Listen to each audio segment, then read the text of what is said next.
వారి యొక్క విజ్ఞత. ఈ పరిణామ క్రమంలో ఈరోజు ఇక్కడ ఉన్న ఐఏఎస్ ఐపీఎస్ అధికారులతో పాటు ఇక్కడికి వచ్చిన అందరినీ నా సూటి ప్రశ్న, మన భవిష్యత్ తరాలకు ఏం అవసరం ఉందో ఆ ప్రణాళికలు సిద్ధం చేయడమే పాలకులుగా మా మీద ఉన్న బాధ్యత. ప్రజలు మాకు ఇచ్చిన అధికారం మీ మీద పెత్తనం చెలాయించడానికి కాదు.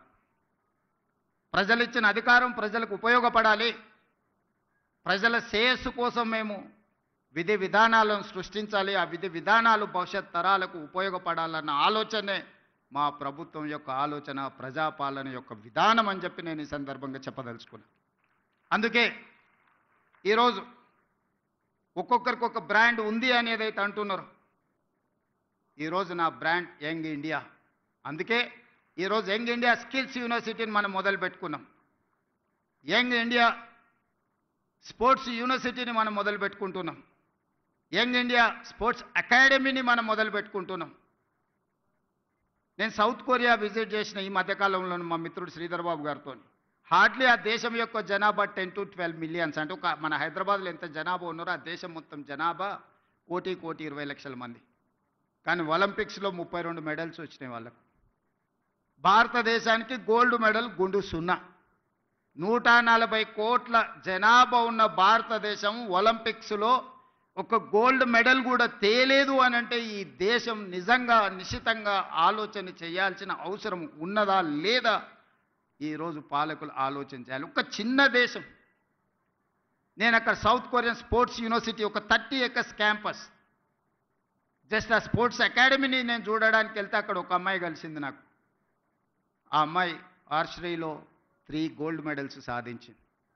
ఒక కాలేజ్ కిడ్ ఆ దేశం యొక్క ప్రతిష్ట 3 బంగారు పతకాలు సాధించి సౌత్ కొరియాను ప్రపంచ పటంలోనే గొప్పగా నించోబెట్టినప్పుడు 140 కోట్ల జనాభా ఉన్న ఈ దేశం ఒక గోల్డ్ మెడల్ సాధించలేదు అని అంటే నిజంగా ఈరోజు మనం ఏ ప్రణాళికల మీద ఆలోచన చేయాలనో మనందరం విశ్లేషించుకోవాల్సిన అవసరం ఉన్నది.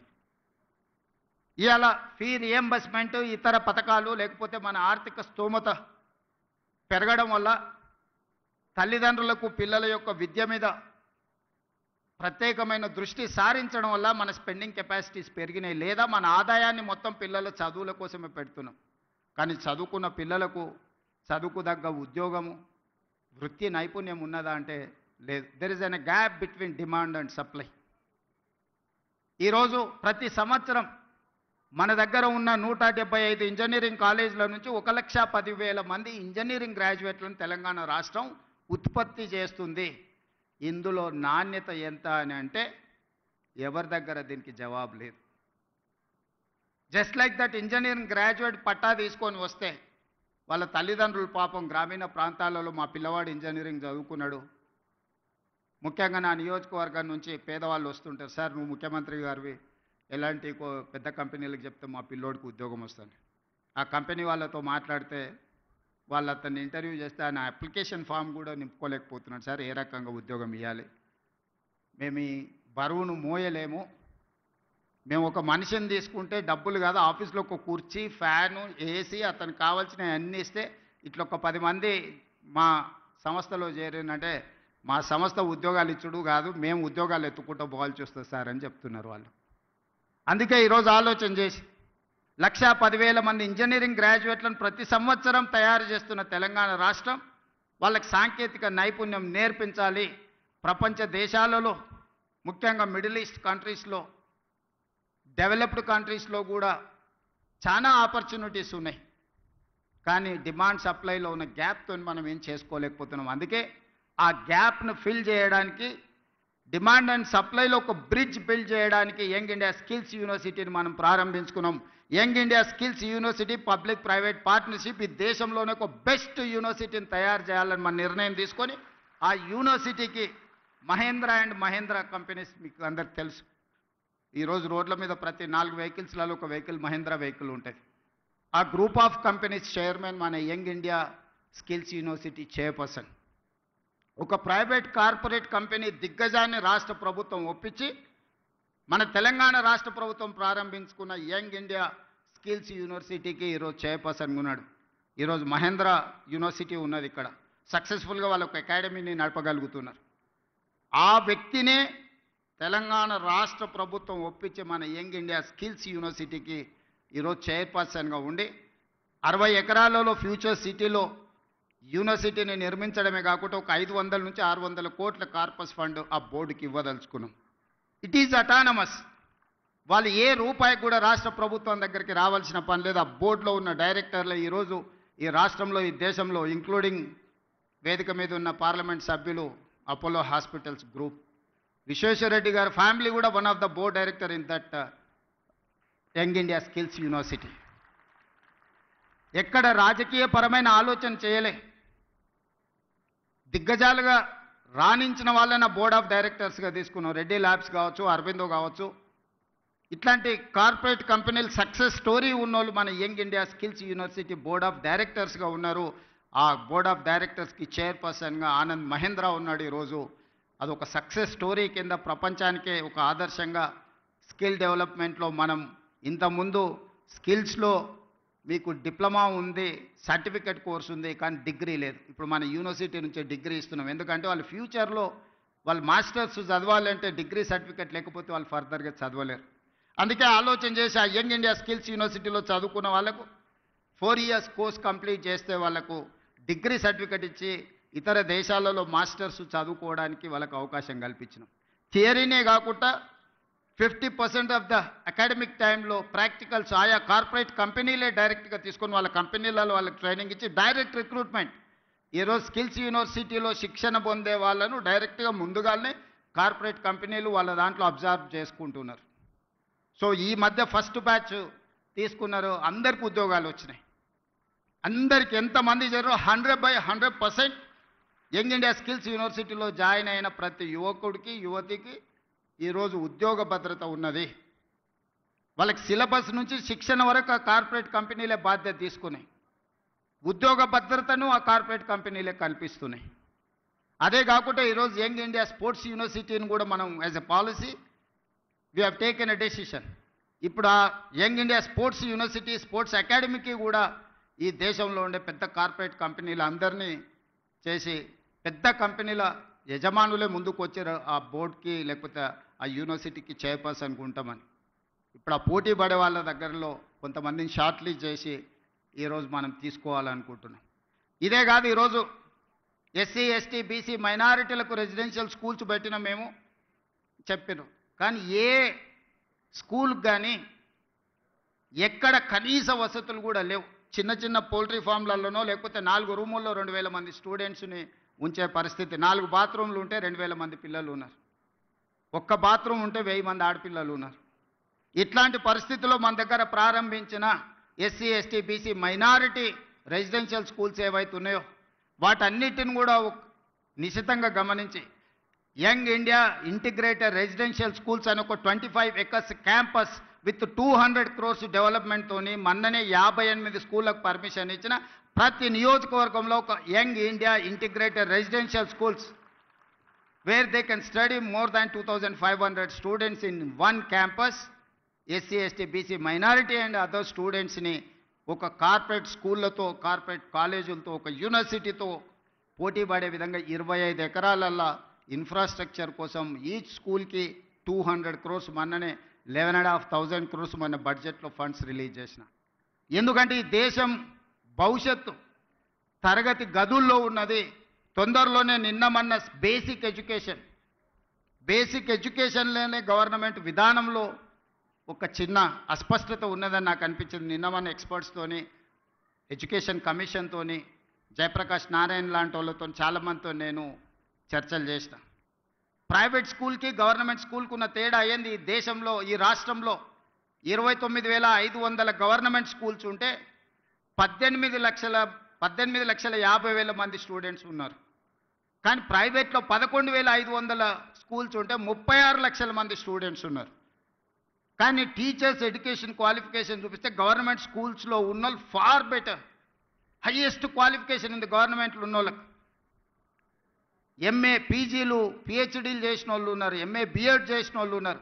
వేరాజ్ in private schools hardly graduates ఉంటే కూడా ఎక్కువగా ఉన్నది. కానీ 11,500 ప్రైవేట్ స్కూళ్ళల్లో చదువుకుంటున్న విద్యార్థులు 36 లక్షల మంది అయితే 29,500 స్కూల్స్ ఉన్న గవర్నమెంట్లో చదువుకుంటున్నది. 18.5 లక్షల మంది విద్యార్థులే చదువుకుంటున్నారు. మన విద్యా విధానంలో లోపం ఎక్కడుందని నేను ఆలోచన చేస్తే 5 ఇయర్స్ కంప్లీట్ అయిన వాళ్ళనే ఫస్ట్ క్లాస్లో స్కూల్కు పంపాలని గవర్నమెంట్ స్కూల్స్ డెసిషన్ తీసుకుని, వేరేజ్ in private schools nursery, UKG, LKG 3 years complete అయినప్పుడే 3+కి నర్సరీ, 4+కి యూకేజీ, 5+కి ఎల్కేజీ, ఆ తర్వాత ఫస్ట్ క్లాస్ నుంచి. సో ఇనీషియల్గానే తల్లిదండ్రులు వాళ్ళ పిల్లల్ని ప్రైవేట్ స్కూల్కి పంపించిన తర్వాత ఫస్ట్ క్లాస్కి మళ్ళీ తీసుకొచ్చి గవర్నమెంట్ స్కూల్లో చేర్పించే విధానమే మనం మొత్తం దెబ్బతినిపోయినాము. అందుకే ఈరోజు ఆలోచన చేసినాం, బేసిక్స్లోనే ప్రభుత్వము విద్యార్థులను చేర్చుకోకపోవడం వల్ల 3 సంవత్సరాలు ప్రైవేట్ స్కూల్లో నర్సరీ, యూకేజీ, ఎల్కేజీకి పోయిన తర్వాత ఫస్ట్ క్లాస్కి మళ్ళీ గవర్నమెంట్ స్కూల్స్కి వచ్చే అవకాశం చాలా తక్కువ ఉంది. కాబట్టి దీనికి పరిష్కారం నర్సరీ, యూకేజీ, ఎల్కేజీ గవర్నమెంట్ ఆధ్వర్యంలోనే పెట్టుకొని ప్రైవేట్ పిల్లలకి ఎట్లయితే ట్రాన్స్పోర్ట్ ఫెసిలిటీ ఎట్లయితే ఇస్తున్నారో ఫ్రీ ఆఫ్ కాస్ట్, మనం ట్రాన్స్పోర్ట్ ఫెసిలిటీతో పాటు బ్రేక్ఫాస్ట్, లంచ్, ఈవినింగ్ స్నాక్స్ కూడా ఈ పిల్లలకి ఇచ్చి ఒక ప్లే స్కూల్ని రన్ చేయాలా. ప్రతి దగ్గర పేదోళ్ళు ఎవరైతే ఉన్నారో మారుమూల పల్లెల్లో, తండాలలో ఉండే పిల్లలకు ఒక మంచి ఎడ్యుకేషన్ ఇవ్వాలి అని ఈ మధ్యలోనే నిర్ణయం తీసుకున్నాం. తొందరలోనే ఇప్పుడు ఫస్ట్ క్లాస్ నుంచి ఉండే విద్యా విధానాన్ని నర్సరీ, ఎల్కేజీ, యూకేజీ వీటన్నిటిని కూడా ఒక కంపోజిషన్ కింద తీసుకొని ఈ ప్రీ స్కూల్ని కూడా ఈరోజు మనం గవర్నమెంట్లో ప్రారంభించుకోవాలనుకుంటున్నాం. ఈరోజు ఈ పోలీస్ స్కూల్ కూడా చాలామంది మా army school, Sainik school, national defence academy నుంచి వచ్చినాం. రకరకాల బ్రాండింగ్ అంటే దేశ సేవలో ఉన్న, దేశ రక్షణలో ఉన్న సిబ్బంది డిఫెన్స్ కానీ, నేవీ కానీ, ఆర్మీ కానీ వాళ్ళ స్కూల్స్ చాలా గొప్పగా చెప్పుకుంటున్నారు. ఆ స్కూల్లో చదవడమే ఒక గొప్ప అవకాశంగా తల్లిదండ్రులు భావిస్తున్నారు. ఆ స్కూల్లో ఉండే పిల్లలు చాలా గొప్పగా, వాళ్ళు చాలా గర్వంగా చెప్పుకుంటున్నారు, నేషనల్ డిఫెన్స్ అకాడమీ నుంచి వచ్చిన, ఆర్మీ స్కూల్ నుంచి వచ్చిన, సైనిక్ స్కూల్ నుంచి వచ్చిన అని. కరెక్ట్, వాళ్ళు బాగున్నారు కాబట్టి చెప్పుకుంటున్నారు. మరి పోలీస్కి ఏమైందని నేను అడుగుతున్నా. మనం కాంపీట్ చేయలేము వాళ్ళతోటి? మనకు శక్తి లేదా? మనకు విజన్ లేదా? పోలీస్ స్కూల్ ఎందుకు కాంపీట్ చేయొద్దు? ఎన్డీఏ స్కూల్తో మనం పోటీ పడలేమా? ఆర్మీ స్కూల్తో మనం పోటీ పడలేమా? వాళ్ళకి ఇస్తున్న ఇన్ఫ్రాస్ట్రక్చర్ గవర్నమెంట్కి ఇవ్వడానికి గవర్నమెంట్కి ఉన్న 3 లక్షల కోట్ల బడ్జెట్లో ఇది ఒక పెద్ద లెక్కన. అందుకే ఈరోజు నేను స్పష్టంగా ఆలోచన చేసి ఇక్కడ వేదిక మీద ఉన్న ఉన్నతాధికారులతో పాటు ఇక్కడ ఉన్న పోలీస్ సిబ్బంది, హోంగార్డ్ నుంచి డీజీపీ వరకు ఉన్న పోలీస్ సిబ్బందిని నేను అడుగుతున్నా, మీ బ్రాండ్ మీరు క్రియేట్ చేసుకోండి. ఎక్కడైనా మీ పిల్లలు కలిస్తే నేను పోలీస్ స్కూల్లో చదువుకుంటున్నాను చెప్పుకునే విధంగా ఈ స్కూల్ని తీర్చిదిద్దాలి. మీకు ఏం కావాలనో గవర్నమెంట్ మీతోనుంది, మీ ముఖ్యమంత్రి మీతోనున్నాడు. మీకు నిధులు కావచ్చు, అనుమతులు కావచ్చు, ఏం కావాలన్నా కేజీ టు పీజీ వరకు మీ పోలీస్ స్కూల్ని మీరు తీర్చిదిద్దుకోండి. నేను ఉన్నంతకాలం మీకు నిధులకు కానీ, అనుమతులకు కానీ ఎలాంటి ఇబ్బంది రాదు అని నేను మీకు మాటిస్తున్నా. ఎందుకు మీ పిల్లలు ఆత్మ న్యూనత భావంతో బాధపడాలి? మా తల్లిదండ్రులు పోలీసు ఉద్యోగాలు చేసుకుంటున్నారని చెప్పుకోవడానికి ఎందుకు వాళ్ళు వెనుకంజ వేయాలి? ఈ సమాజంలో అందరికంటే ఎక్కువగా సేవలు అందిస్తున్నది, అందరికంటే ఎక్కువగా రక్షణ కల్పిస్తున్నది, అందరికంటే ఎక్కువగా పేదలకు ఉపయోగపడుతున్నది పోలీస్ శాఖ. కానీ అది ఎందుకు మీరు మీ బ్రాండింగ్ మీరు ఎందుకు చెడగొట్టుకుంటున్నారని నేను అడుగుతున్నాను. అల్టిమేట్గా ఏ ఆఫీసర్ అయినా, ఏ చిన్న చిరుద్యోగి అయినా వాళ్ళ జీవితం అంతా కష్టపడేదంతా వాళ్ళ పిల్లల కోసమే కదా. ఆ పిల్లలు మంచిగా చదువుకొని ఈ దేశానికి నాయకత్వం వహించే నాయకులుగానో, ఈ దేశ నిర్మాణంలో పనికొచ్చే అధికారులుగానో రాణిస్తే అంతకంటే తల్లిదండ్రులుగా మీకు ఏముంటుంది సంతోషం అని నేను అడుగుతున్నా. అందుకే ఈ పోలీస్ స్కూల్ మన అందరి బాధ్యత. దీన్ని తీర్చిదిద్దడం అనేది మన సోషల్ రెస్పాన్సిబిలిటీ. నేను విశాల్ గోయల్కి నేను సూచన చేస్తున్నా, ఎందుకంటే సిలికాన్ వ్యాలీతో పోటీ పడే విధంగా షామీర్పేటలో ఫార్మా సైడ్ వీళ్ళు ఒక ఇన్ఫ్రాస్ట్రక్చర్ అంతా క్రియేట్ చేసిండ్రు. ఈరోజు ఫార్మా అంటేనే ఈరోజు వ్యాక్సిన్లో కానీ, బల్క్ డ్రగ్లో కానీ హైదరాబాద్, తెలంగాణకు ఉన్న ఇంపార్టెన్స్ మీకు అందరికీ తెలుసు. అందుకే కార్పొరేట్ కంపెనీలతో మాట్లాడండి. ముఖ్యమంత్రిగా నేను అనుమతిస్తున్న డీజీపీ గారికి, సివి ఆనంద్ గారికి, ఇక్కడ ఉండే ఐటీ కంపెనీల నుంచి ఫార్మా కంపెనీల వరకు పిలిచి మాట్లాడండి. వాళ్ళ కార్పొరేట్ సోషల్ రెస్పాన్సిబిలిటీ ఫండ్స్ని పోలీస్ స్కూల్లో డిపాజిట్ చేసే విధంగా వాళ్ళని మీరు మాట్లాడండి. ఈరోజు ఇంత ప్రశాంతంగా ఇన్ని వేల కోట్ల టర్నోవర్ ఉన్న కంపెనీలు సైబరాబాద్ కమిషనరేట్ పరిధిలో నడుస్తున్నాయంటే పోలీసు రక్షణ లేకుండా, పోలీసు భరోసా లేకుండా ఈ సంస్థలన్నీ నడుస్తున్నాయా? మరి వాళ్ళ కార్పొరేట్ సోషల్ రెస్పాన్సిబిలిటీ అని అంటే పోలీసు పిల్లల చదువులకు అవసరమైన సహాయం అందించడం వాళ్ళ బాధ్యత కాదా? అందుకే ఈరోజు ప్రభుత్వ పరంగా ఎవరితో మాట్లాడాలో నాకు చెప్పండి, ఎవరితో అయినా నేను మాట్లాడతాను. మీ ఇన్ఫ్రాస్ట్రక్చర్ కాకుండా ఒక 100 కోట్లు మీ కార్పస్ ఫండ్ క్రియేట్ చేసుకొని ప్రతి రూపాయి కోసం గవర్నమెంట్ వైపు చూడొద్దు. బోర్డ్ ఆఫ్ డైరెక్టర్స్ కూర్చొని 100 crores మీ దగ్గర ఉంటే అందులోకి వెళ్ళి ఎవ్రీ ఇయర్ మీరు అకాడమిక్ ఇయర్ ప్లాన్ చేసుకోండి. ఆ బడ్జెట్ల నుంచి ఎట్లా ఖర్చు పెట్టుకోవాలో మీరే సొంతంగా నిర్ణయం తీసుకోండి. కార్పస్ ఫండ్ క్రియేట్ చేయడానికి అవసరమైన అనుమతులు ఏం కావాలో నాకు చెప్పండి. ఆ అనుమతులన్నింటినీ ఇచ్చే బాధ్యత నాది. యంగ్ ఇండియా అనే title, I have not created this title. Mahatma Gandhi has created this title 1921 నుంచి 1931 వరకు 10 years స్వతంత్ర పోరాటంలో ఒక పత్రికను నడిపిండి. ఆ పత్రిక పేరు young India. That was the voice of India. ఈ భారతదేశం యొక్క ఆత్మ యంగ్ ఇండియాలో ఉంది. యంగ్ ఇండియా సృష్టికర్త మహాత్మా గాంధీ. ఆ స్పిరిట్ నుంచే, ఆ స్ఫూర్తి నుంచే ఈరోజు యంగ్ ఇండియా బ్రాండ్ తెలంగాణ రాష్ట్రంలో క్రియేట్ చేసుకున్నాం. అందరు ముఖ్యమంత్రులకు ఏవైనా వ్యవసాయం ఉండొచ్చు, సాగునీరు ఉండొచ్చు, భోజనం పెట్టి ఉండొచ్చు. My brand is education and employment. ఈ దేశ భవిష్యత్తే తరగతి గదుల్లో ఉందని సంపూర్ణంగా నేను నమ్ముతున్నా. ఈ తరగతి గదులను బలంగా నిర్మించినప్పుడే ఈ దేశ భవిష్యత్తు ఉజ్వలంగా ఉంటుంది. Health, education and employment is my brand. Young India is my brand. దీనికి అన్ని రకాలుగా మా ప్రభుత్వం మీకు సహకారాన్ని అందిస్తుంది.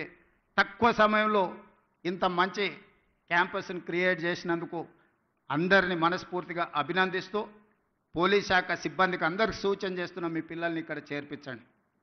వీలైనంత మేరకు మీ పిల్లల్ని ఇక్కడ చదివించుకోవడం ద్వారా మీ పిల్లల భవిష్యత్తును తీర్చిదిద్దుకోండి. గోయింగ్ ఫార్వర్డ్ ఏ విధంగా వాళ్ళకి ఇంకా మెరుగైన వసతులు ఏర్పాటు చేయాలనో అన్నిటినీ ఆలోచన చేద్దాం. ఎడ్యుకేషన్ విషయంలో ఏమాత్రం కాంప్రమైజ్ కాకండి. మనం నిర్మాణం చేసుకుందాం. పోలీస్ శాఖలో ఈ మధ్యలోనే క్రికెట్లో వరల్డ్ కప్ ఆడిన సిరాజుద్దీన్, ఈ has passed maybe 12th class. అన్ని ఎగ్జామిషన్స్ ఇచ్చి క్రికెట్లో రాణించినందుకు డిఎస్పీ క్యాడర్ పోస్ట్ మీ డిపార్ట్మెంట్లో ఇచ్చిన. బాక్సింగ్ ఛాంపియన్ నిఖత్ జరీన్, ఒక అమ్మాయి బాక్సింగ్ ఛాంపియన్ అయినందుకు ఆ అమ్మాయికి కూడా డిఎస్పీ ఉద్యోగం ఇచ్చినాం పోలీస్ శాఖలో. సో ఈరోజు ఒక సిరాజుద్దీన్, ఒక నిఖత్ జరీన్ చదువులో కాదు క్రీడల్లో రాణించినా కూడా గ్రూప్ 1 క్యాడర్ డిఎస్పీ పోస్టులు వచ్చినాయంటే మీరు మీ పిల్లలకు ఆ స్ఫూర్తిని ఇవ్వండి. ఆ క్రీడాకారులు మీ పోలీస్ శాఖనే కాబట్టి అప్పుడప్పుడు వాళ్ళని ఇక్కడికి వచ్చి పిల్లలతో ఇంటరాక్ట్ అయ్యే విధంగా వాళ్ళను వీక్లీయో, మంత్లీయో, ఎవ్రీ 15 daysకో ఎప్పుడు వాళ్ళకి సమయం దొరికినా ask them to spend some time with this kids. దాంతో పిల్లలు ఇన్స్పైర్ అవుతారు. దాంతో వాళ్ళు కూడా ఒక బాధ్యత, వాళ్ళకు కూడా వాళ్ళ స్ఫూర్తితోని కొత్త క్రీడాకారులు తయారవుతే వాళ్ళకు కూడా వాళ్ళ వృత్తి సంతృప్తినిస్తుంది. ఆ విధంగా వాళ్ళకు కూడా డైరెక్షన్ ఇవ్వాల్సిందిగా డీజీపీ గారికి నేను ఆదేశిస్తూ ఇంత మంచి కార్యక్రమాన్ని ఏర్పాటు చేసిన మీ అందరికీ మనస్ఫూర్తిగా అభినందనలు తెలియజేస్తూ మీ దగ్గర సెలవు తీసుకుంటున్నాను. ధన్యవాదాలు మిత్రులారా. Thank you sir. ఖచ్చితంగా మీ ప్రతి మాట చిన్నారులకి మరియు వారి తల్లిదండ్రులకు కూడా మన యంగ్ ఇండియా పోలీస్ స్కూల్కి గొప్ప ఇన్స్పిరేషన్ భవిష్యత్తులో. Thank you very much sir. మరి ఆన్ దట్ నోట్ ప్రత్యేకించి యంగ్ ఇండియా పోలీస్ స్కూల్ ఇప్పుడు ఒక మ్యాజిక్ బాక్స్ని అన్వీల్ చేయవలసిందిగా ముఖ్యమంత్రి గారిని కోరుతున్నాము. ఈ మ్యాజిక్ బాక్స్ ఇందాక సివి సార్ చెప్పినట్టు యూనిఫామ్స్, అందులో అలాగే స్పోర్ట్స్ యూనిఫామ్ మరియు పిల్లలకి సంబంధించిన స్కూల్కి అన్ని వస్తువుల్ని ఏర్పాటు చేసి చాలా జాగ్రత్తగా క్యూరేట్ చేసినటువంటి మ్యాజిక్ బాక్స్ ఇది. This unique and thoughtfully curated initiative is designed to spark innate curiosity, boundless creativity, and transform learning into an engaging and joyful adventure for our young students. This magic box contains essential resources, including uniform, stationery, and proud parent t-shirt, books, and water bottles, and all crucial learning supplies.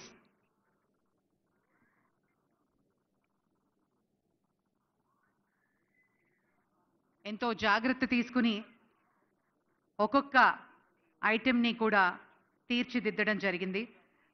మరి young India police school విద్యార్థులు కొంతమంది ఇప్పుడు ఆ magic బాక్స్ని CM గారి చేతుల మీదుగా స్వీకరిస్తారు. ముందుగా చిన్నారుల్ని వేదిక మీదకి ఆహ్వానిస్తున్నాను. శ్రేయాంష్ నేరటి పేరెంట్తో పాటు శ్రేయాంష్ని రావాల్సిందిగా రిక్వెస్ట్ చేస్తున్నాం. శ్రేయాంష్, నేను ఒక మాట చెప్పదలుచుకున్న ఈ వేదిక మీద నుంచి విశ్లేషకులకు, విమర్శకులకు, ఈ రాష్ట్రంలో ఉండే ప్రజలకి, young India is my brand. I wanted to create an brand that is called young India. Police కుటుంబ సభ్యులందరికీ కూడా నా శుభాకాంక్షలు తెలియజేస్తున్నా. హోంగార్డ్ నుంచి డీజీపీ వరకు కాకి డ్రెస్ వేసుకునే ప్రతి పోలీసులకు